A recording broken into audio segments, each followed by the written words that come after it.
नमस्कार मित्रांनो.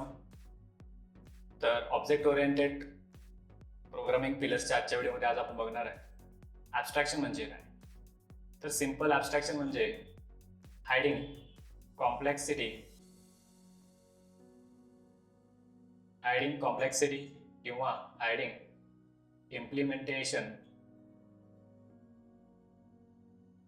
Implementation details. जेव्हा आपण एखादा प्रोग्राम लिहितोय किंवा एखादा आपण प्रोजेक्ट करत असतो तर त्याच्यामध्ये ॲब्स्ट्रॅक्शन यूज करायचं म्हणजे काय करायचं, तर जो काही कॉलर असेल किंवा जो काही त्या फंक्शनचा कॉलर असेल तर त्याच्यापासून आपल्याला काय करायचं तर इम्प्लिमेंटेशनचे डिटेल्स हाईड करायचे. तर हे कसं यूज करायचं किंवा याचा आपण एक सिंपल एक्झाम्पल बघूया. तर त्याआधी इन जनरल आपल्या डेली लाईफमध्ये ॲब्स्ट्रॅक्शनचे भरपूर एक्झाम्पल आहेत. आपण मोस्टली ज्या गोष्टी आपल्या स्वतःच्या डोळ्यानं आपण ज्या काही गोष्टी वापरतोय बघतोय त्या सगळ्या 90% ॲब्स्ट्रॅक्टेड आहेत. जसं फॉर एक्झाम्पल बघायचं म्हटलं तर आपण रोज मोबाईल वापरतोय, बरोबर. तर मोबाईल वापरताना आपण ज्यावेळी कोणाला कॉल करतोय किंवा एखाद्या माणसाला आपण कॉल प्लेस करतोय, जसं की आता इथं हा मोबाईल आहे, बरोबर. तर आता इथून ह्या डिव्हाइसवरनं मी कॉल केला कोणाला तरी, डिव्हाइस ए वरून मी कॉल केला डिव्हाइस बी ला, बरोबर. मी काय करतोय, इथं नंबर काढला आणि त्याला फक्त इथं कॉल म्हणलं. आपल्याला फक्त एवढंच दिसतंय की कॉलचं बटन दाबल्यावर समोरच्याला कॉल लागतोय, मग ते बिझी होते, रिंग होते, नाही होते, काय होते. पण त्याच्या मागे काय काय होते, मी कॉलचं बटन दाबल्यानंतर तो कॉल कसा समोरच्याला जातो हे आपल्याला नाही माहिती, हे आपल्याला कळत पण नाही. तर यालाच म्हणायचं ॲब्स्ट्रॅक्शन. दुसरं एक्झाम्पल सिंपल म्हणायचं तर समजा बाईक स्टार्ट. तुम्ही ज्यावेळी एखादी गाडी किल्ली घालताय, ती चालू करताय आणि स्टार्टर मारताय, त्यावेळी ॲज अ युजर आपल्याला एवढंच दिसते की आपण किल्ली ऑन करून स्टार्टर मारला. पण स्टार्टर मारल्यानंतर आत इंजिनमध्ये काय काय होतंय किंवा फ्युएल कसं इंजेक्ट होतं हे आपल्याला नाही दिसत किंवा आपल्याला कळत नाही किंवा ते आपल्यापासून लपवून ठेवले. तर यालाच म्हणायचं ॲब्स्ट्रॅक्शन. तर हे झालं इन जनरल एक्झाम्पल, बरोबर, की ॲब्स्ट्रॅक्शन कसं असते. असे भरपूर एक्झाम्पल तुम्हाला देता येतील, जसं की आता कॉलचं एक्झाम्पल होतं, बाईकचं एक्झाम्पल होतं. दुसरं एक एक्झाम्पल म्हणजे तुम्ही ज्यावेळी एखाद्या ॲपमधनं कोणाला, समजा आता तुम्ही फोनपे करताय, फोनपे मधून तुम्ही अमाऊंट टाकता आणि पे म्हणता, पण ते पे बटन दाबल्यानंतर कसं पेमेंट होतं हे आपल्याला नाही माहिती, बरोबर. तर हे पण एक ॲब्स्ट्रॅक्शनचंच उदाहरण आहे. तर आता प्रोग्रामिंगमध्ये ॲब्स्ट्रॅक्शन कसं यूज करायचं, आता समजा की वरचं जे कॉलचं एक एक्झाम्पल होतं किंवा पेमेंटचं, तर हे जर आपल्याला यूज करायचं असेल तर मी काय करणार, सिंपल. तर प्रोग्रामिंगमध्ये काय करणार, मी एक इंटरफेस लिहिणार. मोस्टली आपण इंटरफेस किंवा ॲब्स्ट्रॅक्ट क्लासेस यूज करून हे अचीव करतो. समजा मी एक इंटरफेस लिहिलं, फोन कॉल म्हणून, हा माझा इंटरफेस आहे, फोन कॉल, ठीक आहे. आणि याच्यामध्ये काय, डायरेक्टली कॉल नावाची मेथड आहे.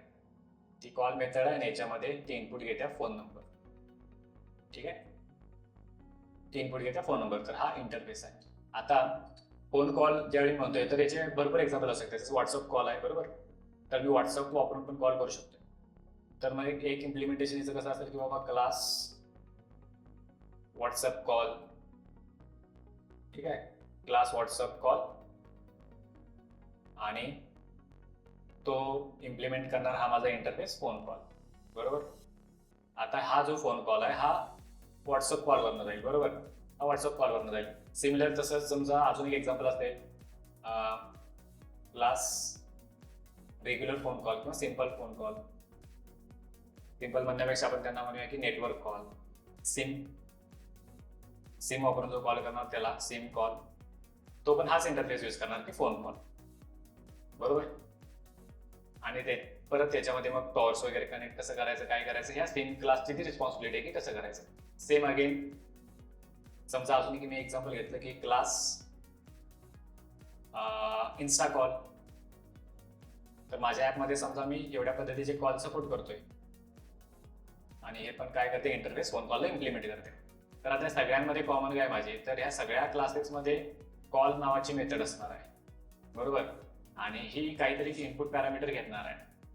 जे इनपुट पॅरामीटर फोन नंबर असेल तर व्हॉट्सअपच्या कॉलमध्ये पण तो फोन नंबरच असेल, ठीक आहे. कुठल्या दुसऱ्या व्हॉट्सअप नंबरला कॉल करायचा. त्याच्यानंतर सिम कॉलमध्ये पण तो फोन नंबर असेल आणि इंस्टाग्रामच्या कॉलमध्ये पण तो युजर आयडी असेल ॲज अ फोन नंबर. तर आता हे झालं ॲब्स्ट्रॅक्शन. ज्यावेळी युजर कॉलचं बटन मारतोय, क्लिक करतोय, जसं या केसमध्ये, तर युजर ज्यावेळी कॉलचं बटन क्लिक करतोय त्यावेळी कसा कॉल प्लेस करायचा हे त्या क्लासची रिस्पॉन्सिबिलिटी आहे. जसं व्हॉट्सअप कॉलची रिस्पॉन्सिबिलिटी आहे किंवा इंटरनेट आहे का नाही बघा आणि दुसऱ्या युजरच्या व्हॉट्सअपला कॉल मारा. सिम कॉलची रिस्पॉन्सिबिलिटी आहे की बाबा नियरेस्ट टॉवर बघा, मग त्या युजरच्या टॉवरपर्यंत कसं जायचं, हे या कॉलची रिस्पॉन्सिबिलिटी आहे. सेम इंस्टाग्रामच्या कॉलची रिस्पॉन्सिबिलिटी आहे की बाबा कसं मी ह्या दुसऱ्या युजरला कॉल करू, मग थर्ड पार्टी कुठली सर्व्हिस वगैरे वापरायची असेल तर ते इथं वापरणार.